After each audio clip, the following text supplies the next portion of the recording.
आशा करता हूं आप सब बहुत अच्छे होंगे। मेरा नाम है सिद्धांत अग्निहोत्री। स्टडी ग्लोस पे आपका बहुत बहुत स्वागत है। तो दोस्तों, आज हम बात करेंगे कि अगर आपको जबरदस्ती कोई जेल में बंद कर दे तो आपको क्या कॉम्पनसेशन मिलेगा। मान लीजिए कि राज्य ने आपके ऊपर एनएसए लगा दिया, आपको जेल में बंद कर दिया, ठीक है, और 1 महीने बाद आपको पता चलता है आपने कुछ किया ही नहीं, आप बंद हो गए जेल में और फिर आप बाहर आते हैं, तो क्या कॉम्पनसेशन ले सकते हैं? बहुत इंपॉर्टेंट लेक्चर है ये। चैनल को सब्सक्राइब करें, इंस्टा पे फॉलो करें, टेलीग्राम पे है। तो हम इसकी बात क्यों कर रहे हैं? देखिए, सुप्रीम कोर्ट में हबीस कॉर्पस लगाई गई। हबीस कॉर्पस क्या है? आपको पता ही है कि हमारे फंडामेंटल राइट्स हैं। सर, इसमें डेटा क्यों नहीं है? यार, ये टाइम्स ऑफ इंडिया का एडिटोरियल है और टाइम्स ऑफ इंडिया में रिस्ट्रिक्शन है, इसीलिए।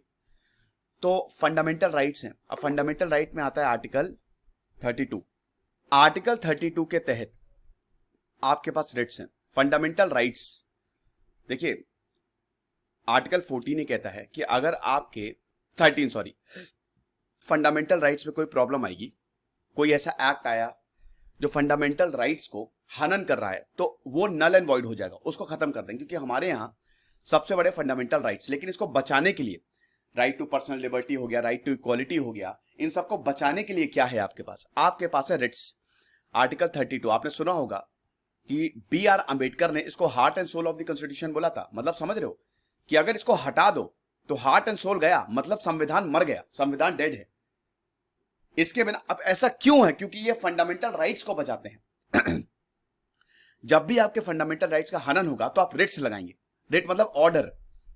तो अब 5 तरीके की रिट्स होती हैं, ठीक है। अब यही काम कोर्ट करता, हाई कोर्ट भी करता, आर्टिकल 226 के तहत 226।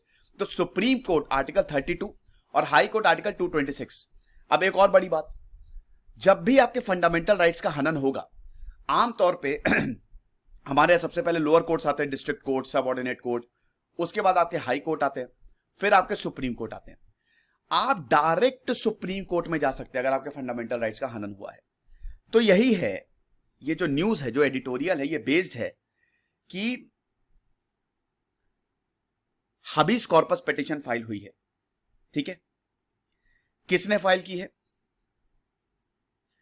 एरेंद्रो लिचोम्बन के पिताजी ने सुप्रीम कोर्ट में सीधा हबीस कॉर्पस। हबीस कॉर्पस मतलब क्या? अगर आपको इलीगली डिटेन किया हुआ है तो ये रिट लगाइए, आपको तुरंत छोड़ दिया जाएगा। तो अब यह क्या है कि इनको अरेस्ट किया गया था, 2 महीने तक ये जेल में रहे और उसके बाद हबीस कॉर्पस लगाया गया। कहां के है ये? मणिपुर के। मणिपुर सरकार ने नेशनल सिक्योरिटी एक्ट 1980 लगाया, एनएसए, जो बहुत खतरनाक है, बहुत ही एक ड्रैकोनियन एक्ट है, वो लगाया। हालांकि एक्ट अच्छा भी है, लेकिन इसमें प्रॉब्लम यही, प्रिवेंटिव डिटेंशन। देखिए, आर्टिकल 22 के तहत 2 तरीके के डिटेंशन होते हैं। एक होता है प्यूनिटिव, मतलब अगर आपने जो क्राइम किया है तब आपको पकड़ा जाएगा। दूसरा होता है प्रिवेंटिव।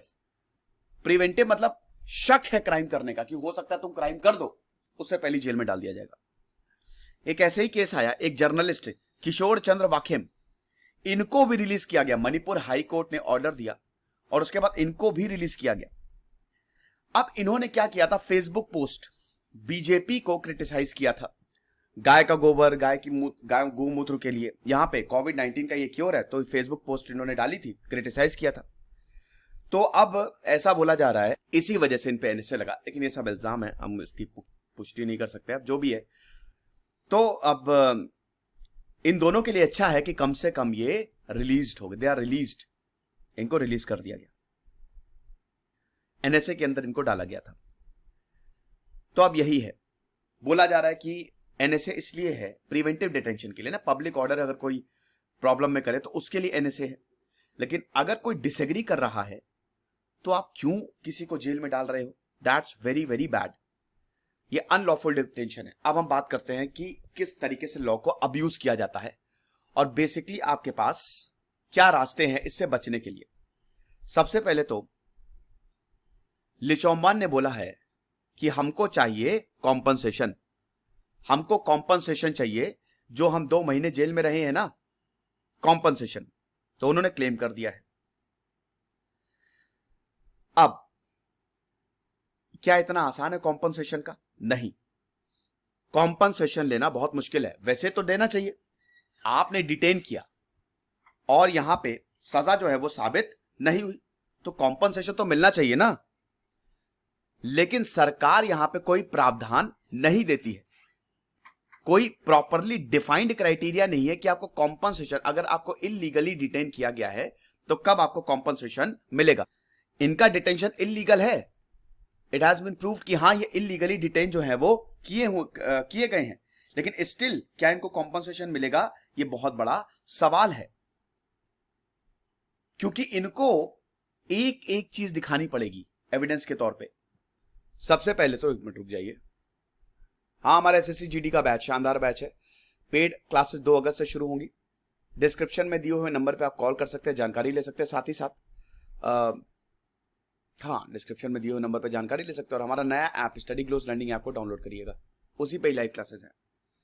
तो वही है कि ये इलीगल डिटेंशन है, लेकिन उसके बावजूद इनको दिखाना, एक एक एविडेंस पेश करने पड़ेंगे, सबूत देने होंगे कि पहली बात तो सरकार ने इनको टारगेट किया है, ठीक है, और उसके बाद यह बताना पड़ेगा कि मेरा जो अरेस्ट हुआ है उसका कोई लीगल बेसिस नहीं था, वो इलीगली डिटेन था। भैया इसमें तो इन डेप्थ एग्जामिनेशन करनी पड़ेगी, प्रॉपर इन्वेस्टिगेशन करनी पड़ेगी, और उसके बाद फिर कोर्ट के सामने ये सब पेश करना पड़ेगा। और जब कोर्ट कन्विंस हो जाएगा तब इनको कॉम्पनसेशन मिलेगा, उससे पहले नहीं।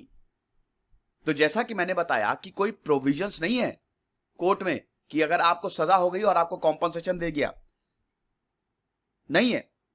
मोटर व्हीकल एक्सीडेंट अगर आप काम कर रहे हैं वहां पे आपको कॉम्पनसेशन मिलेगा,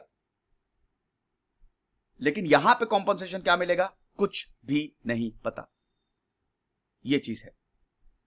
अब हालांकि ऐसे इंस्टेंसेस हुए हैं जब कोर्ट ने कॉम्पनसेशन दिया है, जब पुलिस ने जबरदस्ती बिना बात के अगर किसी को अरेस्ट किया और उनको रिलीज किया गया तो उनको कॉम्पनसेशन मिला है।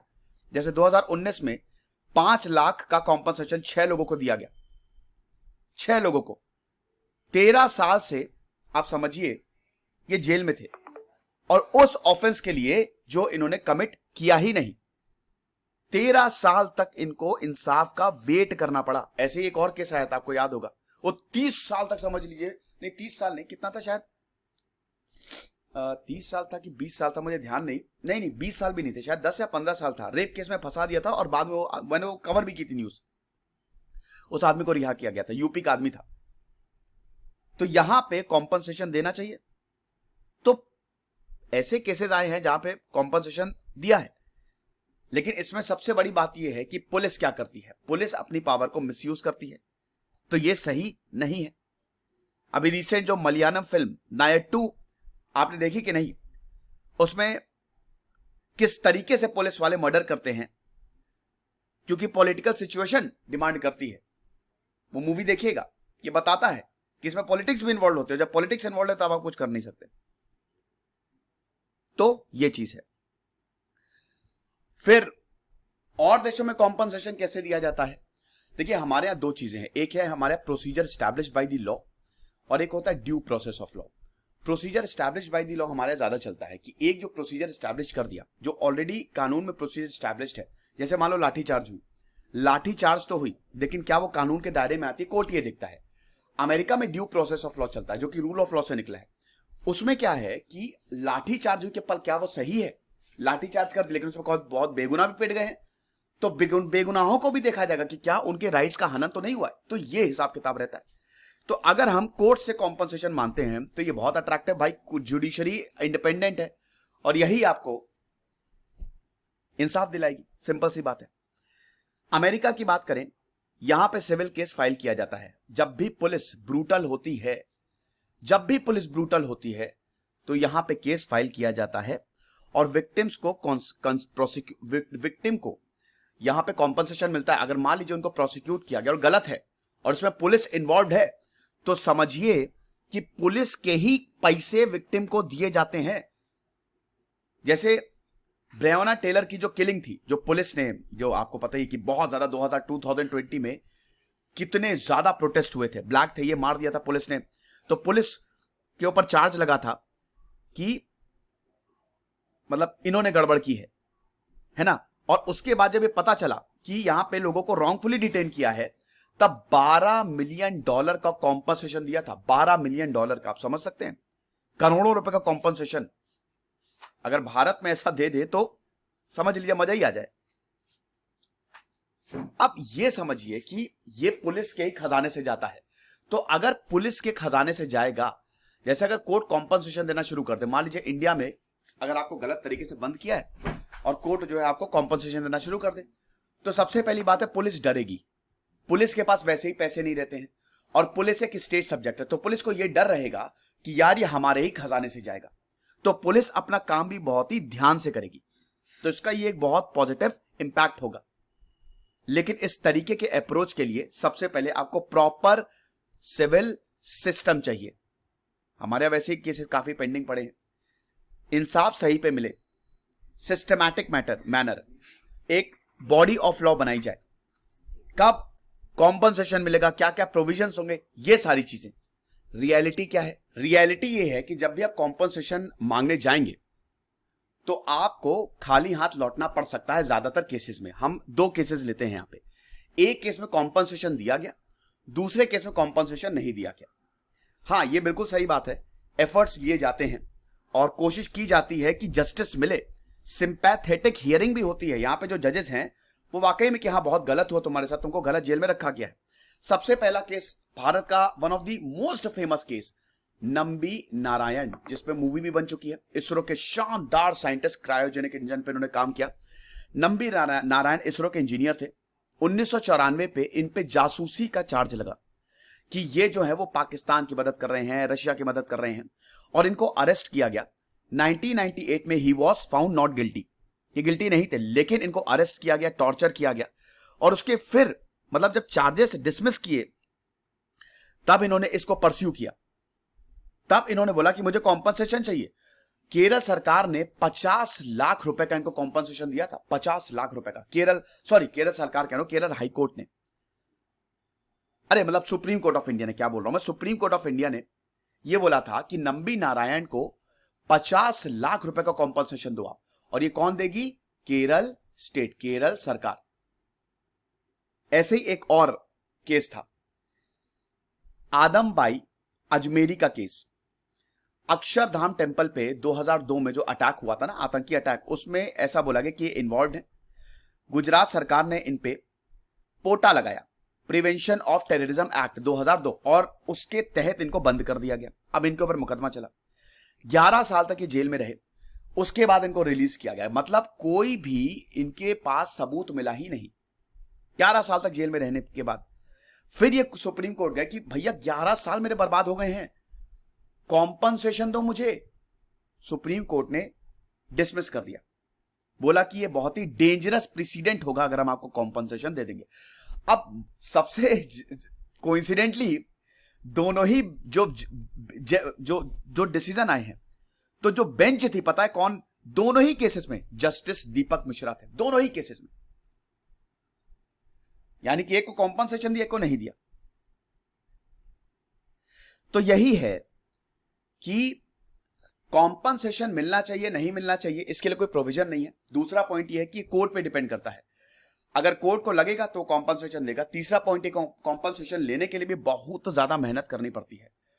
और चौथा और सबसे इंपॉर्टेंट यह है कि कॉम्पनसेशन देना चाहिए, यह बहुत ज्यादा जरूरी है। ऑथर यहां पे कह रहे हैं कि अगर मिस यूज ऑफ पावर को रोकना है, जब सरकार को भी लगेगा कि यार करोड़ों करोड़ों रुपए हमारे खजाने से जा सकते हैं, तो सरकार भी थोड़ी एहतियात बरतेगी, वरना तो वो फिर जेल में डालती रहेगी। तो ये लेक्चर था, आई होप आपको पसंद आया होगा। खुश रहिए, पढ़ते रहिए। इधर से सिद्धांत अग्निहोत्री साइनिंग।